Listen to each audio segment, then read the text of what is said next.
Market merchant कैसे हैं आप? खैरियत से हैं? ठीक-ठाक हैं? आज का जो हमारा टॉपिक है जिसका सवाल सब पूछते हैं कि एसएमसी क्या है? मार्केट मेकर जो हैं, स्मार्ट मनी कॉन्सेप्ट ये कैसे काम करते हैं? तो उसके हवाले से आज मैं आपको गाइड करने लगा हूँ। अच्छा, आज हमारे पास 4 टॉपिक्स हैं, इसको मैं आपके साथ शेयर करूँगा। सबसे पहले है स्मार्ट मनी कॉन्सेप्ट एसएमसी, ये कौन होते हैं और एसएमसी का खेल क्या है? दूसरे पे एसएमसी कब बाय और सेल करते हैं, ये हमें कैसे पता चलेगा? फेक ब्रेकआउट्स और एक्यूमुलेशन ज़ोन, इनमें रहते हुए हम क्या कर सकते हैं? तीसरा हमारा है रिटेल इन्वेस्टर की डेफिनेशन, जैसे कि हम और आप। तो मैं अपने पॉइंट ऑफ व्यू से इसको शेयर करूँगा कि मेरी नज़र में रिटेल इन्वेस्टर कौन होते हैं और क्या हैं। और चौथे पे है हमारे पास स्ट्रेटजी फॉर सक्सेस, हम कामयाबी कैसे हासिल कर सकते हैं। और लास्ट में एक लेसन है, वो भी मैं आपके साथ शेयर करूँगा। तो सबसे पहले हम बात करते हैं स्मार्ट मनी जो है वो कौन होते हैं और उनका खेल क्या होता है। अच्छा, स्मार्ट मनी जो है ये जो आपके बड़े-बड़े फाइनेंशियल इंस्टीट्यूट्स होते हैं, बैंक्स होते हैं और इंडिविजुअल बिलियनियर्स जो होते हैं, इसको हम स्मार्ट मनी कहते हैं। अच्छा, इनकी जो सोच होती है, इनमें पैटर्न्स होता है और सबसे बड़ी बात ये लॉन्ग टर्म की सोचते हैं और ये लॉन्ग टर्म बिज़नेस करते हैं।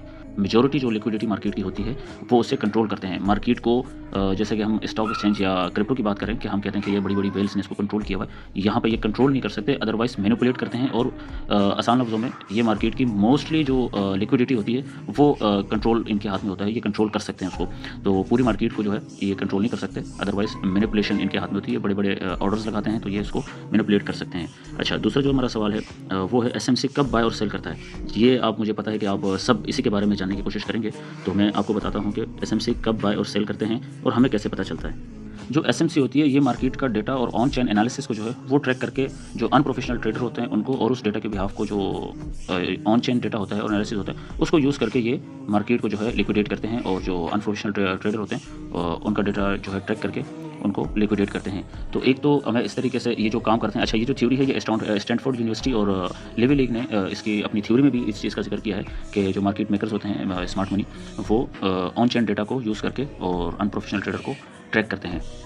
अच्छा, हमें कैसे पता चलेगा कि एसएमसी कब बाय कर रही है और कब सेल कर रही है? तो इसका मैं आसान लफ्ज़ों में आपको ये बताऊँ, जब भी मार्केट में फ़ियर और पैनिक बढ़ता है, तब वहाँ एसएमसी बाय करती है और जब ग्रीड और हाइप जो होती है, तो वहाँ पे एसएमसी सेल करती है। तो यहाँ पे आसान लफ्ज़ों में आपको ये समझाऊँ, जब भी मार्केट बहुत ज़्यादा बाइंग कर ले, तो आप समझिए कि अब एसएमसी ने सेल करनी है और जब बहुत ज़्यादा सेल हो जाए, तो आप समझ लें कि जब अब एसएमसी ने यहाँ पे बाय ऑर्डर्स लगाने हैं और मार्केट को एकदम से ऊपर लेकर जाना है। तो ये एक सिंपल थ्योरी है। आप चार्ट में दिन में रोज़ाना ऐसे देखते होंगे या तो मंथ में 2-3 बार ऐसा आपको दिखता होगा कि मार्केट ने बहुत ज़्यादा बाइंग कर ली है। अब वहाँ से एकदम से आप देखते हैं कि एक बहुत एग्रेसिव सेलिंग शुरू हो जाती है, तो वो वहाँ पे एसएमसी एंटर होती है। ग्रीड और हाइप जो होती है, वो कहते हैं लालच को।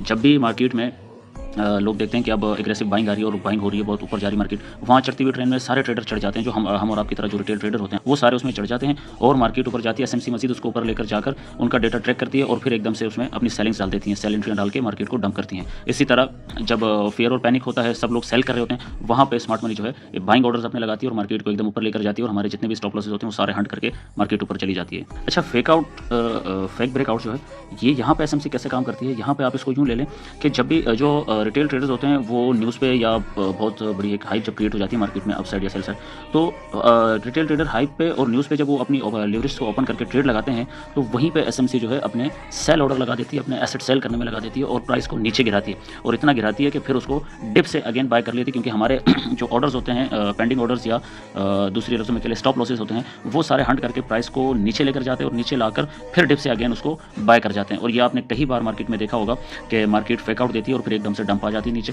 क्योंकि वो एसएमसी ही करती है, वो मार्केट को नीचे लाकर। अच्छा, एक्यूमुलेशन जोन्स कौन से होते हैं? जब भी मार्केट साइडवे होती है, और मैं इसके आसान एग्जांपल ये दूंगा कि आपने इस वीक आपने देखा होगा मार्केट पूरे वीक साइडवे रही और साइडवे होने के बाद थोड़ा सा एक अप मूव दिया और अप मूव देने के बाद एकदम से मार्केट डाउन हुई। सेम एसएमसी एक्यूमुलेशन जोन में यही करती है। जब मार्केट साइडवे होती है तो वहाँ पे जैसे ही मार्केट थोड़ा अपसाइड जाती है, अपसाइड जाते ही एसएमसी वहाँ पे अपनी साइलेंटली जो है अपने सेल ऑर्डर्स लगा के और उसको वापस नीचे लेकर आती है, गिराती है, हमारे सारे ऑर्डर जो है वो हंट कर लेती है। अब हम आते हैं रिटेल इन्वेस्टर की डेफिनेशन पे। मेरी नज़र में रिटेल इन्वेस्टर वो है, इसको मैं छोटा इन्वेस्टर नहीं कहूँगा, बल्कि ये बड़े इन्वेस्टर भी हो सकते हैं, लेकिन भले उनके पास 1 करोड़ पे क्यों ना हो मार्केट में आने के लिए, लेकिन उनके पास एक प्रोफेशनल एक्सपीरियंस नहीं होता और वो जस्ट न्यूज़ पे और हाई पे ट्रेड करते हैं और वो लॉस कर जाते हैं। तो मेरी नज़र में इसको मैं रिटेल इन्वेस्टर कहता हूँ। और दूसरा एक तो फोमो में आकर ट्रेड करते हैं, फोमो से दूर रहना चाहिए उनको। तीसरी चीज़ ये है कि ये अपने ग्रीड और फियर को कंट्रोल नहीं कर पाते, यानी कि अपने लालच को कंट्रोल नहीं कर पाते, वहीं अपने इमोशंस को और डर को भी कंट्रोल नहीं कर पाते। तो ऐसे जो ट्रेडर हैं उनको मैं रिटेल ट्रेडर कहता हूँ। अब हम लास्ट में बात करते हैं स्ट्रेटजी फॉर सक्सेस।